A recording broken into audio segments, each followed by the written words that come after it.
and welcome to today's KBEV interview. My name is Nora Nikfarjam, and today I am joined with Nooshin Meshkaty, a candidate for the Beverly Hills City Council. So Ms. Meshkaty, can you please tell me about yourself and your background? First of all, hello to you and all the KBEV folks that are watching us. Thank you for having me. Of course. And what was your question now? Can you just tell us a little bit about yourself? So yes, I'm Nooshin Meshkaty, and as you mentioned, I'm running for City Council in Beverly Hills, and I'm a graduate from Beverly. I graduated in 1979, and my children grew up in this city and went through our school system. They all went to El Rodeo and then followed on to the high school. And I finished my college at USC and have been working at the laboratory of NASA, JPL, since 1988. I am in the field of technology, and I am proud to have been involved in the community since 1991 when my daughter started kindergarten at El Rodeo. And from the first day, I have tried to improve our community the way I could. Because I'm exposed to technology, I try to bring computers to the classrooms, mentor our teachers so that they can learn to use the computers, encourage them to get more involved in technology and introduce technology to the students as well. And when I served on Board of Education, that's when I expanded the use of networking. And with the help from the City of Beverly Hills, we expanded the municipal area network that city had as a backbone of the network to our city and expanded networking throughout our schools too. How does your experience at NASA and the Education Council correlate with the work that you plan to accomplish within the city? So that's, as I mentioned, just because of where I work and my education background, I have been able to think outside the box and find solutions, be able to partner up, and the same way we partner up with our city to be able to bring the fiber to our schools. We need to continue this partnership, whether it's our city or other partnership to expand the technology.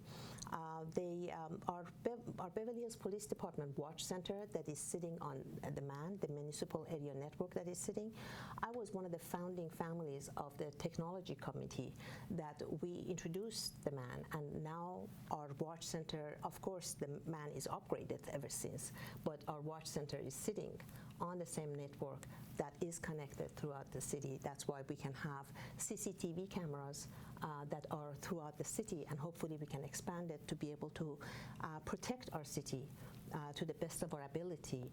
As the crime may grow, we need to be able to protect our community by detecting and preventing crime. So my knowledge in technology can help bring that together, and I have many other ideas to expand that. Great. And can you list a couple of changes or improvements you plan to implement within the city? So, first of all, one of the things that I'm hoping to be able to achieve, of course, I will be one council member. I need to be able to work with the other 4 council members on the council. So I'm hoping that we can build a better teamwork, not only among the council members, be able to communicate better with our community members. Community has shown concerns as the big projects come through. They are not kept in the loop as much as they want. So we need to build better means of technology, better means of communication with our community members to be able to involve them from the first step, even before the projects go to the planning or the council for vote. We need to make sure we reach out to our community with any means possible to get feedback from our community so that we can make this a collaboration between the community and city government. After all, as a city council member, one of the main roles we have is to be able to be a liaison between the city government and the community. Once we sit on the council, it doesn't make us knowledgeable about everything that the community members want. We need to keep connection and make sure we hear them and we respond to their concerns at all times. And what's motivating you to run for City Council? One of the things that I always think about is that we come to this world, we need to serve a purpose. And the purpose that I want to be able to serve is to serve our community, bring awareness in every way possible. I feel like the world is changing, and we need to take it one step at a time to make this world a better place. And as far as I'm concerned, the first step is after our home is our community. That's why I have been active in our community since 1991 when my daughter started kindergarten at El Rodeo, and I have stayed active, whether I served on PTA leadership or Board of Education or multiple commissions in the city, or serving on a technology committee. I have kept myself connected with the community, and I have tried to serve to the best of my ability. If a neighbor comes to me with a concern and a question, I do everything in my power to respond to that concern and question. And I feel this is the least any of us can do to contribute to the world that we live in. And with regards to the younger generation, how will you receive feedback from them and implement change that would concern them? So one of the new ideas that I have is to be able to either establish a commission or some sort of committee that is the youth commission. I would call it youth commission, to be able to involve our younger generation, and we need to put an age limit, maybe 30 and below, to be able to involve our younger generation with their innovation and innovative ideas, to be able to open the doors of our city to the younger generation so they know that there is a future for them here in our city. We need to be inviting our younger generation, as they head out for their higher education, know that there is a place for them to come back. Our city will be the best place for them to choose to continue their life, because after all, we have great services in our city, from our police department to our fire department and our schools. There is no other place in at least Southern California that people will be dreaming on to live. Our name of Beverly Hills is a brand that is world-renowned, and if the world knows it, we need to make sure our younger generation knows it as well, and know that this name, Beverly Hills, is a city that is hoping for them to come back. And in order to do that, we need to open the doors to them. In terms of public safety, how do you plan to prevent some issues that have recently risen, such as like robberies and other types of, Very, very good question. So one of the biggest things that we have to do, we have to encourage everyone to participate in election. You need to know, you need to basically take the message home. I don't know if you're 18 yet or registered Not voter. yet. Okay. So we need to make sure our entire youth community, if they are 18, they need to register. And we need to participate in election to make sure we have a district attorney that will prosecute. Because right now, the problem is our police department is one of the best police departments, and also the safety in our Beverly Hills city is better than anywhere else in California. So, but if you talk to the chief or any police officers, they'll tell you that the crime that is happening is with repeat criminals. So the same criminals come, they know the back door, they know the limit that they can steal. They come in a group, they steal and divide it up among them, it comes below the $1,000 limit that it's mandated, or $900 limit that is mandated, so that they can get away with it. So what we need to do is make sure that we have a law in place to prosecute, so that the criminals know that there is a consequence for the crime that they commit, and the community can feel safer then. So that's one of the things we have to do. Another is that we need to empower our police department with whatever they need to make sure, whether it's additional officers or tools to enhance their ability to do their job, we need to provide. Right now, from CCTV cameras to drones to the watch center, and monitoring using the artificial intelligence or any other software that we're doing to make sure that monitoring is happening. We do have some of the tools that are, but technology is evolving every day. We need to be on top of it to make sure we're at the leading edge of technology for our first responders, so they can do their job to the best of their ability. And also, when the metro opens, we need to make sure that we do have specific PD unit at the stations, so that there is presence. Now, whether we use our armed security or police officers, uniformed officers need to be on foot and present, not only with the around the station, in the radius around it too, so that the residents who live in the radius around the metro station could feel safe. They know that we're watching and we're keeping them safe. Again, this can be done with not only uniformed officers on foot. We also need to expand our technology. One of the main things that we have to do is collaboration. Not only, I talked about collaboration among our own city council, but we need to expand our collaboration with the cities around us.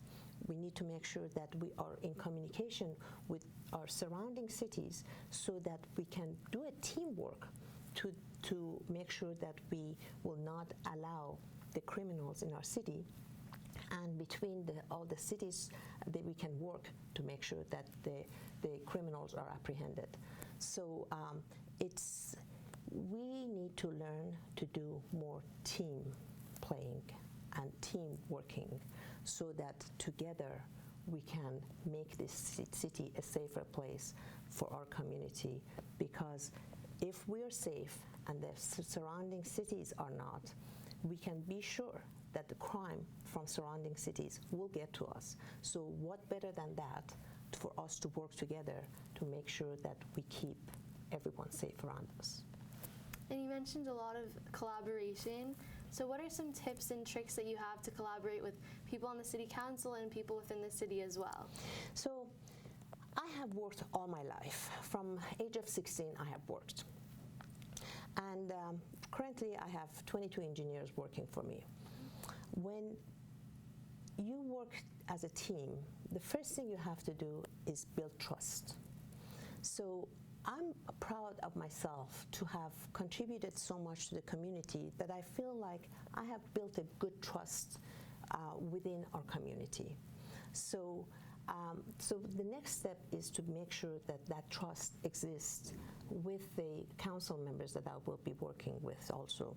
And whether it's the candidates that are running, or the council members that will be remaining, I have no doubt that we can work as a team, build the trust, and on top of that trust, we can build a team that we can achieve. We need to know there is no I in the team. As long as we're not self-promoting and our dedication is to our community, we will have no problem serving this community to the best of our ability. Team working comes with experience. Team working comes with building trust, and I know how to do that. I have done it not only working with my team members that work for me, also there are multiple managers above me that I work with them, and there are multiple different departments that I work with throughout the years that I have worked at JPL. So I know very well how to collaborate and do problem solving, be able to have critical thinking and analytical mind, and be able to come up with a solution, have a vision for the future, and use that vision based on what we have, the resources that we have, and use public-private partnership to bring solutions that would best serve our community. What are some qualities that you have that distinguish you as the top candidate for the City Council? I think some of the stuff that I spoke about already, being able to be critical thinking ability, have critical thinking ability, have analytical mind, be able to solve problems, and be visionary, futuristic, look and learn. Have no problem learning, asking questions, reaching out, and listening. The best thing, the best way that we can serve is listen. Not only just hearing them, listening to people and responding to what we hear. So we need to, that's how we can build trust and expand our communication so that we can achieve more projects in the future and take Beverly Hills, elevate it to the next level. We're in 21st century. We need to first bring Beverly Hills to 21st century and then help it grow to the next level and hopefully be a home that is inviting to our younger generation and a home that will allow our aging community to age in place with grace and dignity as they are looking for a place to downsize to. We need to make sure we respond to their demands, have first class and a building that they can have full service, not necessarily go to assisted living. They can live independent and downsize in city gracefully, build a community for them so they can be together with people of their own age, and also have a place for them to be entertained so that they can easily access entertainment. So we have not talked about our aging community and our younger generation that much. It's about time for us to pay attention to them and let them know that they are part of this community and we respect them. One of the things that I notice as I knock on the doors, a lot of the community members, when they live southeast, in south border of the city, they feel they are neglected. They're not paid attention to. We need to make sure from south to north, from east to west, the entire 5-mile radius of Beverly Hills is part of the one community, and we treat them all the same way. We listen to them all with the same patience and with the same mindset of finding solution for the concerns that they have. And one of the things that we have to do, we do have license plate readers and we do have cameras through the entrance of our main entrances of our city. We need to make sure we expand it to all borders of our city. We need to make sure we have eyes everywhere and we can watch as criminals are trying to escape our city or entering our city. We need to catch them before they come in and do any harm. Great. And what message do you want to leave the voters with during this interview? The message that I want to leave the voters with is that as you are looking at your candidates, you have to remember that this city has had great people serving this community, whether our council members in the past, council members present, and any of the candidates that are running. But you have to remember who do you want to choose to be able to guide us to the next era? And my knowledge in technology and my ability to collaborate and listen and communicate, I think I am the one candidate that is differentiated with the rest of the candidates that can very well do that. When I sit down and speak with the students, I look at how I can help students with their future.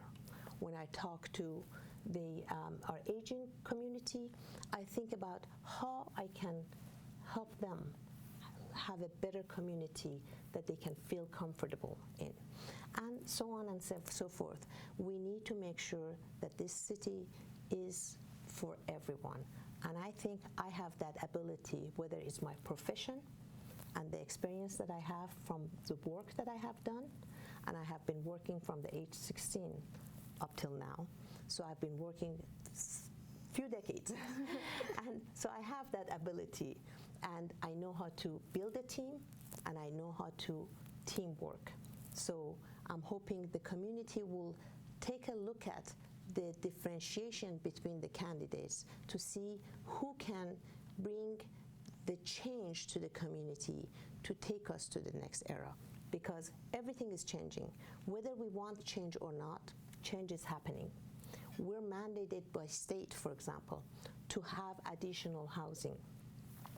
The housing elements that are mandated requires, whether it's new building or being able to envision making adaptive changes so that we reuse some of the spaces that we have. Nevertheless, we will have more housing. That means more people. More people requires the infrastructure upgrade, because this city was built for certain number of population. If that is changing, therefore the whole infrastructure needs to change.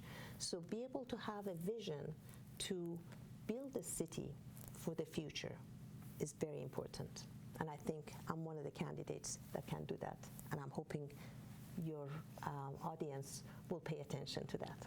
I hope so too. This next question is something that I like to ask all my guests because the answer always varies. What is the best piece of advice you've ever heard, read, or received?